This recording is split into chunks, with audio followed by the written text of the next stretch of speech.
Wati au pays des étangs. Nico est en vacances chez sa cousine Victoria à Marlieu. Ce village se situe dans le département de l'Ain, entre Bourg-en-Bresse et Lyon, au cœur de la Dombe. Regarde Victoria, des lacs. Bonjour, je m'appelle Wati la grenouille. Cher Nico, ce ne sont pas des lacs, mais des étangs. Ah, des grandes flaques pour les cochons. Petit coquin, mais non, il y a des poissons dedans et plein d'oiseaux autour. Mais comment ont été créés les étangs? Ils proviennent de la fonte des anciens glaciers. L'argile et le calcaire se sont déposés sur le sol de la Dombe. L'argile, c'est de la terre imperméable. Elle laisse s'écouler peu d'eau et très doucement. Et voilà, on obtient de grandes cuvettes, les étangs. Mais alors, ils sont très vieux les étangs? Mon papa m'a appris que ce sont les moines qui ont transformé les marais insalubres en étangs au XIIIe siècle. Et oui, les moines voulaient mettre des poissons pour pêcher et nourrir la population. Oh, je suis intriguée. Victoria, peux-tu me raconter? Wati, pouvez-vous expliquer à Nico comment fonctionnent les étangs? Petit tétard, ouvrez grand vos oreilles. Le sol de la Dombe fait comme des vagues et les étangs forment des chaînes. Il y a jusqu'à 20 étangs ensemble. Ah là là, on les remplit avec quoi? Des tuyaux? Nico, pense aux intempéries. L'eau de pluie est remplie petit à petit.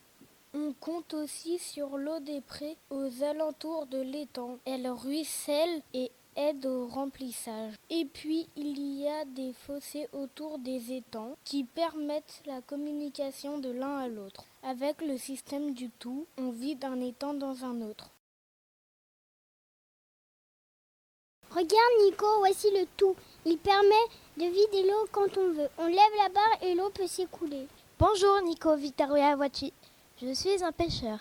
Attention avant de vider complètement un étang. On le pêche à l'aide de filets. Les poissons se regroupent dans la pêcherie devant le tout. Mais attention les enfants, il est indispensable de laisser la terre se reposer environ tous les 3 ans. Cela s'appelle la sec. Eh bien merci monsieur le pêcheur. C'est quoi ces trous avec de l'herbe qui dépasse, Victoria? Ce n'est pas de l'herbe, Nico. Ce sont des cultures. C'est ce que nous a expliqué le pêcheur. Bonjour les enfants, je suis agriculteur tout près d'ici. Je viens de semer du maïs dans cet étang en sec et je le récolterai en automne. Oh, mais regarde Victoria, il y a plein de poissons là-bas et presque plus d'eau. Oh, mais on dirait qu'ils sont morts. Et oui les enfants, malheureusement on a beaucoup manqué d'eau cette année. De ma région, vers Paris, on manque aussi d'eau. À l'école, le maître nous a parlé du changement climatique. Il y a plus de soleil et moins de précipitations. En Dombe, c'est la même chose. Certains pisciculteurs utilisent des pompes pour économiser l'eau. Ils pompent l'eau du dernier étang grâce à un tracteur pour la remettre dans le premier au lieu de laisser l'eau couler dans la rivière. Waouh, c'est une bonne idée. Cela permet de garder l'eau quand il ne pleut pas assez. Oui, Vic, mais le gasoil, ça pollue. Bonjour Nico, bonjour Victoria, bonjour Wati. Je suis Octave, un élève de la classe de CE1, CE2 de l'école de Marlieu. On s'est lancé un défi avec la maîtresse, économiser l'eau en respectant l'environnement. Bonjour et moi c'est Chloé, notre élève de CE1, CE2.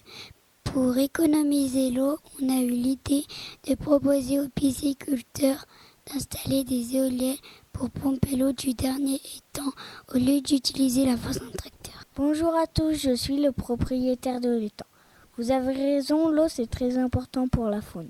Et oui, pour les poissons, les couleuvres, les animaux, les grenouilles comme moi et les oiseaux, il y en a plein au parc de Villars-les-Dombes. Et oui, de plus, l'eau est essentielle pour la végétation. Les plantes aquatiques absorbent les déchets toxiques et l'eau garde la fraîcheur en été. Merci Wati pour tes explications. Merci à vous tous et bravo les élèves de CE1, CE2 pour ce beau projet.